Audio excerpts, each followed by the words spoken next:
the use of cannabis and mental health disorders. Cannabis use, regular cannabis use, has been linked with increased risk of depression, bipolar disorder, and schizophrenia.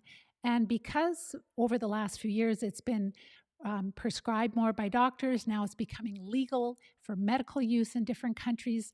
It's a really important topic to talk about because a lot of people are using it thinking that it's a natural plant and that because it's a natural plant, it's healthier than a lot of other pharmaceuticals. But the evidence, even like at least 15 years ago or more, and even longer than that, has really been showing that the use of marijuana really impacts our brain function. So that's the topic for today.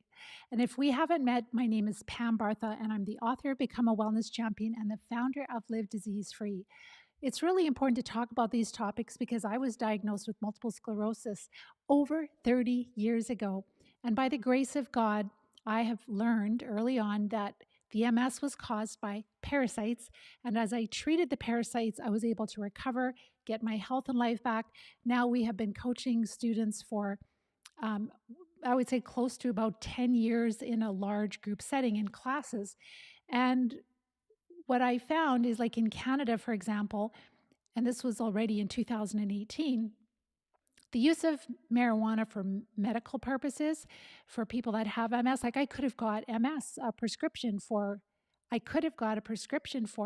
medical marijuana, but just something inside of me, well, and I didn't have MS because of the work that I did, but I've never been interested in going down that road, and I've studied it a lot. Many years ago, there was, I think, Rick Simpson.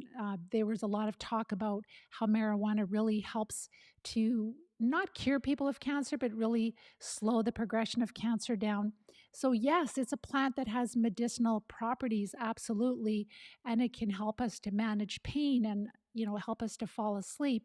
But we always look at benefit versus risk, and we always want to make sure that we're not doing more harm than any potential benefit that we could have. And with the use of cannabis, it really looks like it's been um, a problem for many years. Like the psychiatrists have known this for many years. So we're going to talk about a little bit about the past and the present research on the use of cannabis.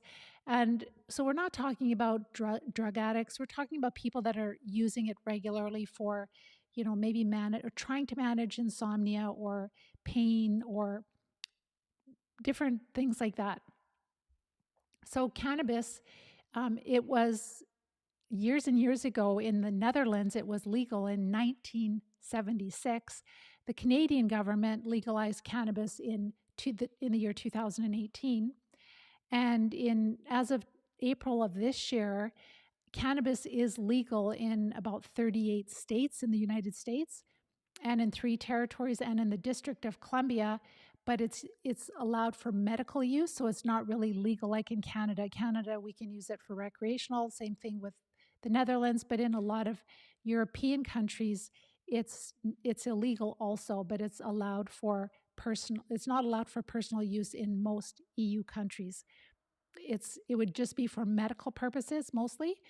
And there's two main parts or topics with respect to cannabis. So cannabis is the plant, and marijuana is when you take the plant and you dry it, and there's leaves and there's buds, etc., that people will use in various different ways. They can take the oil, they can, smoke the plant, whatever. There's different ways to use it. But right on the CBC or CDC website, so right on their website, it says that marijuana use directly affects brain function, specifically the parts of the brain responsible for memory, attention, learning, decision-making, coordination, emotions, and reaction time.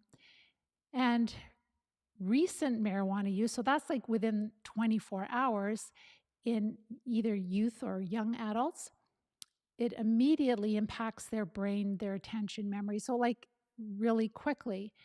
And it affects our brain development, and that's really a big deal because a lot of young adults maybe in their late teens or in their early to mid 20s, they're using marijuana regularly for recreational purposes. But that's when our brain is still developing. Our brain will still develop until mid to late 20s. And so it affects our brain development. So that's a really serious thing. And of course, the impact of marijuana on our brain, it really depends on the concentration of THC. So I was born in like many years ago, like I'm in my 60s now. So when I was in high school, the marijuana that they had at that time, apparently the THC was way less than what the concentration of THC is in the marijuana today. And so it really depends on like how often we use it, the concentration of the THC. So the THC is what is the hallucinogenic part of the cannabis plant, and the CBD is really you may have heard of CBD, which is just literally the it's non-hallucinogenic. It's used a lot in supplements for anti-inflammatory purposes, and we'll talk a little bit more about it. So that one could possibly be fine, but it's the THC that's the real big concern. So there has been, as like I said, there's been a really significant link between the use of cannabis and not just depression, bipolar disorder, and schizophrenia, but also like violent behavior. And let me just go back to here so I just don't forget any, but paranoia, so anxiety, severe anxiety. So a lot of people will smoke it because they want to get rid of anxiety, but can actually make it worse. And paranoia, and that would be the most of them right there. So anxiety, paranoia, violent behavior, depression, bipolar disorder, and schizophrenia. And in 1845, there was a psychiatrist that was kind of experimenting with marijuana or with cannabis, with the plant, and he found that it definitely caused a lot of psychosis symptoms. So already in 1845, that was a long time ago. And then I became aware of this link between the use of cannabis or marijuana and also mental health disorders. I became aware of that when I was a teacher, and I was teaching in the high schools, and I just do a lot of research, and I found this documentary, and it's called Messing with Heads. You can still find it, and I think it was like just the early 2000, and let's see here. Yeah, 2005 is when it was published. So it's called Messing with Heads. And in that, they did interview different people that had used marijuana regularly and how it really impacted their mental health and caused all of these different disorders. But then they also interviewed several researchers, doctors, psychiatrists, and I just wanted to share some of their quotes from there.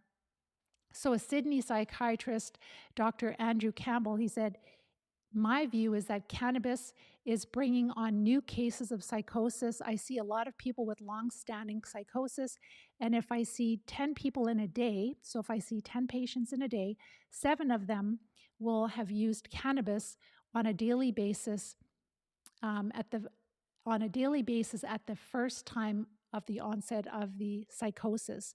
So out of 10 people, 7 of them were using cannabis when they had the onset of the psychosis that they were dealing with. 70%, that's really high. And then another person found, talking about a large study, found exposure to cannabis during adolescence and young adulthood increased the risk of psychotic symptoms later in life. The more that marijuana was smoked, the greater the risk of future symptoms, hallucinations also, and hearing voices. So a lot of schizophrenia, unfortunately. That's awful. Dr. Andrew Campbell went on to say, where people are counting the evidence, so where they're actually measuring this, and they're finding increased risk of psychosis, is the rates are increasing, particularly in young men. And that was at that time, so this was like 2005, and that was coming out especially in studies from the Netherlands and from Italy, and then some from America. So that would have been, I'm sure, the United States of America. And then another professor Wayne Hall from the Institute of Molecular Bioscience at a specific university there, he said, he was talking about, like, they would think that some people would just be more vulnerable to mental health issues, but they're seeing that people, I'll just read what he said, but certainly there is enough case histories in the literature of individuals who do not have a history of psychosis, of mental health issues, before they used cannabis, who did develop marked psychotic symptoms when using cannabis, and very often they were given the cannabis for medical reasons, right? And so this just breaks my heart, because years ago, there was a young man in our hometown, and somebody asked me to talk to him, and he was sitting in a basement in his wheelchair, and he was in his 20s, so quite disabled with MS, and just gave up on life, and he just would be down in his basement stoned every day. And I just thought he was very smart, and what a waste of a life. It does not help matters at all. And so they were talking about, like, this is a really big deal, because if marijuana is causing an increased risk of psychosis, which is also linked with depression and also linked with suicide tendencies, so then that means that there's an outcome, the outcome could be death. So he said 10 to 15% of young people with serious mental health issues will die in their early years after their diagnosis from suicide. So this is, it robs us of our life and mental health issues, but for some people it ends our life. So just some other studies. So that was back in 2005. I haven't really looked at the research since then, but I've had this nagging that I should do this topic, because when we're recovering from multiple sclerosis or any other chronic disease, we really want to be healthy. We want our brain to be healthy. We want every part of our body to be healthy. So we know we have lesions in our central nervous system, and when we have not just multiple sclerosis, but many other conditions. And so we're wanting to heal the gut, we're wanting to heal our brain and our spinal cord. And so we want a healthy brain. We don't want to give ourselves mental health issues. So there are times when we're really sick and maybe we can't sleep, right? Or maybe we're feeling with anxiety and nothing's working. And so we'll gravitate to using cannabis for anxiety or for pain or to help us sleep or for another reason. And if that makes matters worse for us, that's not what we want. And so there's such a strong connection between the use of marijuana with really impacting our brain. If our brain is still developing, if we're before the age of 30, that's a big deal. But even after it, if it's making us more depressed, I'll carry on with the information so that you can see the concerns. But this year, a study in 2023, and the study is called Cannabis Use Disorder and Subsequent Risk of Psychotic and Non-Psychotic Unipolar Depression and Bipolar Disorder. So unipolar depression is just another name for a major depressive episode. So like it's really serious depression. So they looked at over 6 million people in Denmark, and they did find an increased risk of both psychotic and non-psychotic, that unipolar depression, and also bipolar disorder. And so again, they were looking at almost 7 million people, and they literally found about a 30% increase risk of coming down with schizophrenia diagnosis. And that's really serious. So that was one study. And you might be wondering, and that would be in people that would use cannabis fairly regularly. And I'm not saying that they're like drug addicts, but maybe they use it regularly for sleep or regularly for pain or using it for some kind of health issue that they're dealing with. And so they call it cannabis use disorder when you're using it regularly. But how do you know if you have cannabis use disorder? Well, if you were told that you can't use it anymore and it makes you feel anxious, that's one sign. It could cause, if you stop using it, you might feel more irritable, have sleep difficulties, mood difficulties, decreased appetite, cravings, restlessness, some type of physical discomfort. And that can be in the first week after you stop using it, and it can last up to 2 weeks. And so, again, we have to really remember that we're in a different world right now, and cannabis has always been hard on our brain, but now apparently the cannabis is so much more concentrated. I've heard, like in one study they were looking at here, 20 to 30%. Oh, no, that's a different thing. So it's just much higher, much higher than, significantly higher, the THC in the cannabis. So then that is definitely going to impact our brain so much more also. So another study is continuity of cannabis use and violent offending over life course. So in this study, they found that continued cannabis use was associated with a 7-fold greater risk of committing violent crimes. And then in another study, cannabis use is associated with depression severity and suicidal in the National Comorbidity Survey. That was an adolescent supplement. So they were talking about in adolescence. So cannabis use is associated with higher odds of depression and depression severity in adolescence. I think that was it, what I wanted to share. So this is just a sample of the research that's out there. And again, in 1845, a psychiatrist already figured this out. And then, that research has been building since what I've known is like 2005. And then now in 2023, several studies are coming out again. And so it's really important to, when we're using certain, even if they're a natural plant, we're using it to help manage symptoms before we treat the parasites. So sometimes we do need to manage symptoms, but there's always other options that we could use that are not going to impact our brain. They're not going to make our health worse. We want to protect our brain. Our brain is so important. So again, the CBD is different than the THC. The THC is the hallucinogenic chemical that's in cannabis or in marijuana. The CBD is the non-hallucinogenic component. So it's the substance that it's in cannabis, but it's used more in supplements for managing inflammation and possibly reducing anxiety.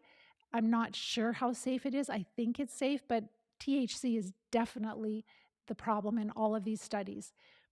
And so some people will use the THC, so sometimes they'll use like an extract from marijuana, which is high THC, or just using marijuana for the sleep aid. But actually, it is a non-natural way of inducing sleep, like if we have insomnia. And the problem with it is that it's blocking our REM sleep. So our REM sleep is rapid eye movement sleep. And when we're using the cannabis before bed to help us to sleep, it's blocking REM sleep. And so what happens when we block REM sleep, then our brain is kind of like deprived from REM sleep. And so it's trying to get back to REM sleep. So then if people have been depriving their brain of REM sleep and then they don't use cannabis, then all of a sudden they have really wild dreams. And apparently, if we're using cannabis to help us sleep, we can never get the full REM sleep back. Our body and brain will help us to try to get some of it back, but it's really, really important for our health also. But there's also a rebound effect. So if we're using cannabis and also using alcohol, that can make matters worse. And so again, the big problem with THC is withdrawal dependency. So when we start to use THC to help us to sleep, this can add dependency tolerance, they call it. And so then what happens is, we use a certain amount to help us fall asleep, but then all of a sudden we need more and more and more THC to help us to fall asleep because it's not working as well. And then when we stop using the THC for helping us sleep, then we can have a severe rebound insomnia. And this can be so potent that it actually, like the psychiatrists, they call it a clinical withdrawal profile. And that's because we are not using the THC anymore. So it's like really, really strong. It can also cause severe anxiety withdrawal. So many of us, many people that are using it say that, oh, I'm not addicted to it. But if we're using it regularly and it's really high THC in the marijuana these days, it's pretty easy to become dependent on it. And just a little aside about the CBD, that could potentially help with being a natural anti-inflammatory. It does not have the hallucinogenic effect. So if you're using marijuana for the CBD, you just have to make sure that it has no THC in it. But I guess there's a problem with purity. Like a lot of the companies are having a hard time standardizing the purity of CBD in their products. But it could potentially help with sleep. But again, I personally would, if the THC part is that significant for mental health, I probably would not use CBD either. I have never used it, so I don't know, but it's just really significant. So I just wanted to ask you, if you live in a country where marijuana or cannabis is legal for medical purposes or maybe for recreational purposes, it breaks my heart because in Canada, we have such a drug problem, right? And we've made marijuana legal for years, and now we're making hard in our province, British Columbia, we're making hard drugs legal and accessible. We have safe injection sites. So we're getting this huge, huge amount of people that are addicted to drugs, right? And marijuana can be the entryway. And then what do we have for a solution?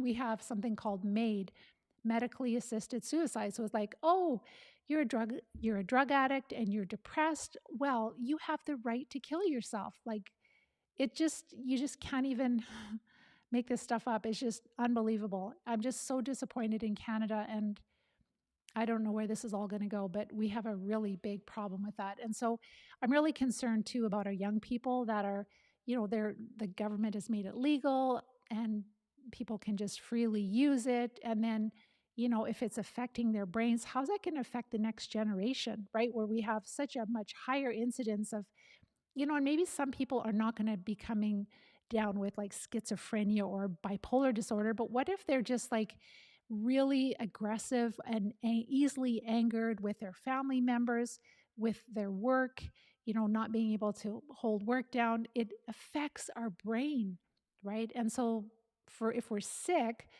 a lot of times with multiple sclerosis or other diseases, we've given up hope. We don't think we have a chance to live again. We just feel like, well, whatever, this is my life now, so I might as well just zone out.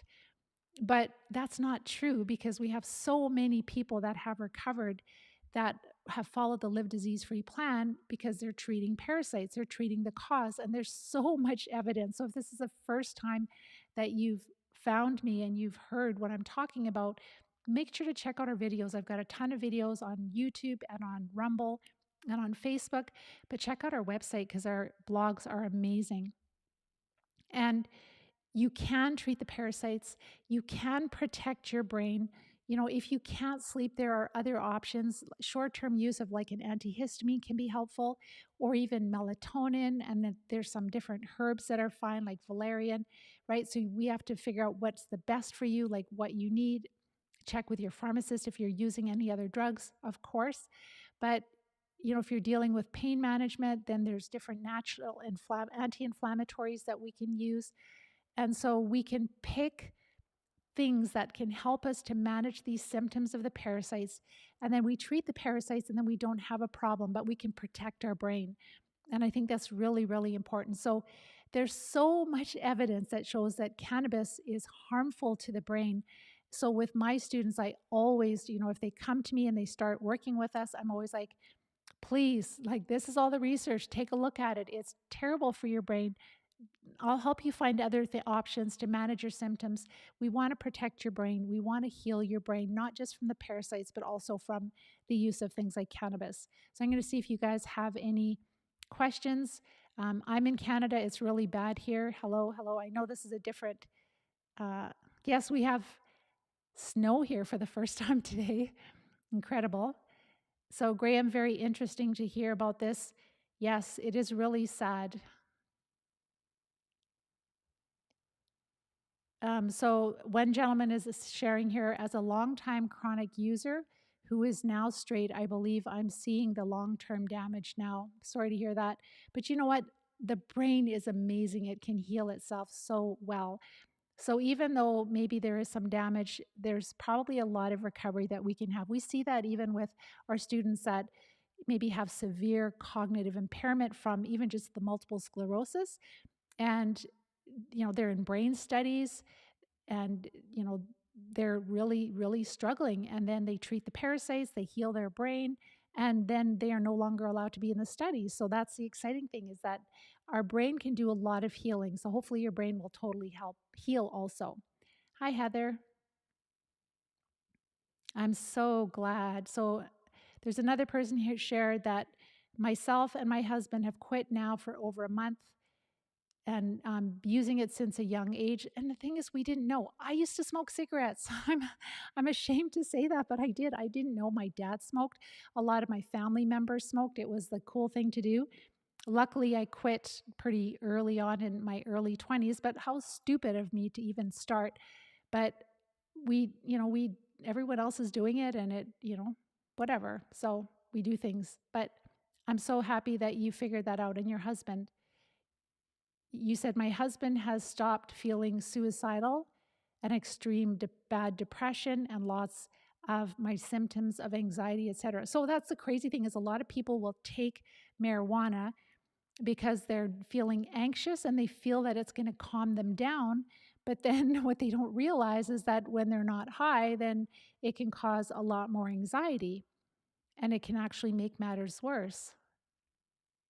Awesome. So happy for you guys. Thank you so much for sharing. That's You guys are heroes, you're champions. So, and if we can all help others to, not make the mistakes that we've made, or even to help them to find solutions that will actually help to heal their brain, that is where we want to be. So before I let you go, I just wanted to share, we always have our live call on Tuesday nights. The Live Disease Free Academy call is on Tuesday nights. And it's like Christmas every Tuesday. I get all of these emails, that updates from my students that are like, starting the journey, and some are finishing the journey. So this is one student that is on the tail end of the journey. She's still treating. So she had multiple sclerosis, I believe, for 17 years. And she is symptom free right now. And she just shared last night, I am feeling fantastic. I'm taking on projects. And as I mentioned in previous communication with you, I'm feeling a bit nostalgic, as Jimmy Stewart must have felt in It's a Wonderful Life, when he said to God, I just want to live again. And God granted him his wish. So she has her wish back also. And actually, I recorded her. We're getting it edited, and we'll have it up on our website, and you can hear. She's so incredibly inspirational, but she's recovered from MS, and she's painted her whole house.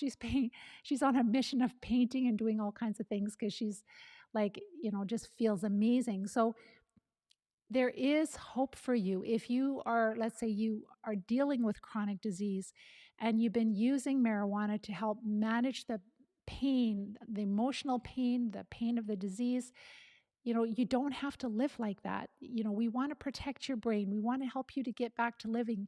We want to help you to dream again. We want you to have a purpose again. And it's totally realistic. You can check out our website, livediseasefree.com, and you'll see a whole bunch of students there. Just take some Kleenex with you, because when you hear their stories, you'll have happy tears. On our YouTube channel, go to our YouTube channel, Live Disease Free. There you will see also tons of studies, yes, but you'll also see successes. I think there's a playlist where the successes are on. And you can hear, we had like one dentist this year. She was bedridden. She didn't know she was going to make it last December. And now she's driving again. She's watching her grandchildren for the first time. Some of her grandchildren, she's never been able to watch them before, because she was just in bed. And she's like swimming with them, and short order cook, and just loving life again.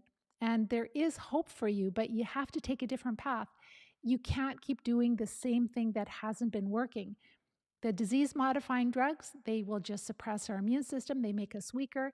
And the way to recover is to treat the cause, to treat the parasites that are causing chronic disease. So, and we help people to find other ways to deal with the symptoms that from these parasites until we treat them. And once the parasites are treated, then we sleep, then we don't have the pain, we don't have depression, we don't have anxiety, and we definitely don't need anything to help us in those areas. So next week, I'm going to I'm going to share with you the Live Disease-Free diet because it really is the best diet to recover from all kinds of chronic diseases, multiple sclerosis, but anything else, because all disease is caused by parasites. There's an imbalance in our microbiome. We have too many disease-causing microbes and not enough health-promoting microbes. And it would be really interesting to see, too, that if people that are more susceptible to kind of gravitating to using marijuana, if they have more dysbiosis. That would be interesting. I'll do some digging and see if I can find any research. But we are coming up to the Thanksgiving holiday for our American wellness champions. And so next week, I'll be sharing the Live Disease-Free diet, really explaining why it is so powerful to help you to have symptom relief before you start treating.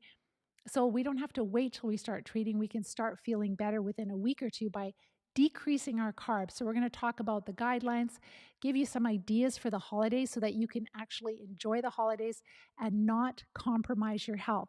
And then once you get well, once you've treated the parasites well, then definitely you can increase the carbs a little bit more and it's not going to be a problem. You definitely, once you recover from an incurable disease, you don't want to go back to the old lifestyle because that's what brought us to that place. But your taste buds change, your values change, and it's a whole different life because you can do things you've never done before, you didn't think you'd ever be able to do before. So I'll just see if there's any other comments to share. No, I think that is it. But thank you guys for sharing from your heart. I know that that's kind of a sensitive topic, and I really appreciate you sharing because I know that what you share is going to bless somebody else. It's going to really help them. So with that, I hope you have a wonderful week. If you enjoy what I share, the research that I share with you, make sure to like, share, and subscribe. Otherwise, next week we'll be talking about the Live Disease-Free diet. Oh, watch my masterclass training if you feel that you really suspect you're dealing with parasites and you want to know the steps that we use to recover from parasites. Make sure to watch my masterclass training. You will see the link to it above the video, below the video. Click on it, you can watch it. And then if you need support in treating, there will come a point where you're go through all of our free stuff. We've got all the diet on our website, Live Disease Free under research. Start to change your diet, start to feel better, and start to do some research. Look at our blog posts, amazing research there. And then when you're ready, when you want to treat, if you don't have support, reach out because that's what we help people to do is to recover from parasitic infestations that cause chronic disease. So with that, I hope you have a wonderful week and we will talk to you next week. Take care. Bye-bye for now.